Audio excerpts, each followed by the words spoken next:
Nagsimula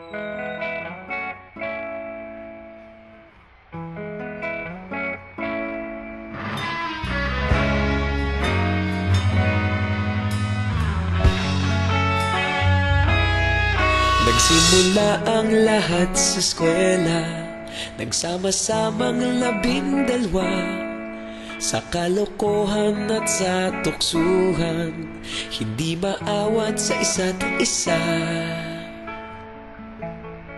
Madalas ang standby sa cafeteria, isang barkada na kay saya.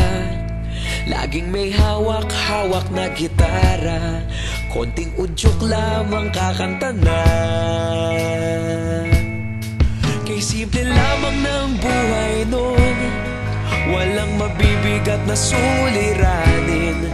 Problema lamang laging kulang ang datong.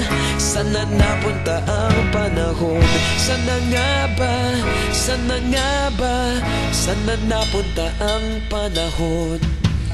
Sana nga ba? Sana nga ba? Sana napunta ang panahon? Sa unang ligaw kayo'y magkasama, magkasabwat sa pambobola.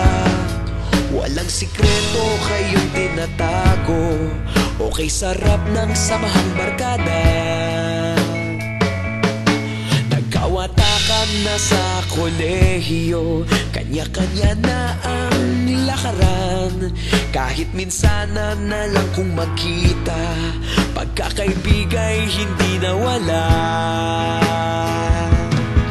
At kung saan na napadpad ang ilan, sa dating eskwela meron din naiwan. Meron pa ngang mga ilang nawala na lang, nakakamiss ang dating samahan. Sana nga ba? Sana nga ba? Sana nga bang barkada ngayon? Sana nga ba? Sana nga ba? Sana nga bang barkada ngayon?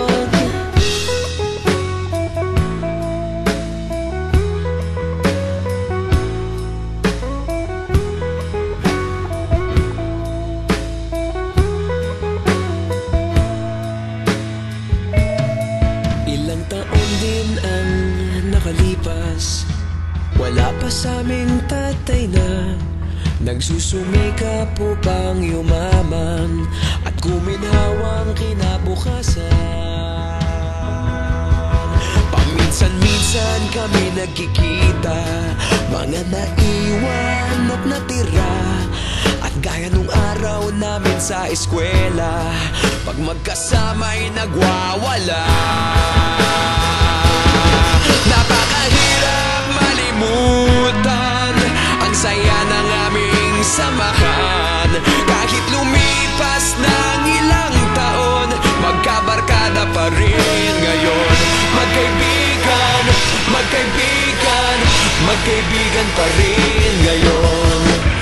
Magkaibigan, magkaibigan, magkabarkada pa rin ngayon. Magkaibigan, magkaibigan, magkaibigan pa rin ngayon. Magkaibigan, magkaibigan, magkabarkada pa rin ngayon. Magkaibigan, magkaibigan, magkaibigan pa rin ngayon. Magkaibigan, magkaibigan, magkabarkada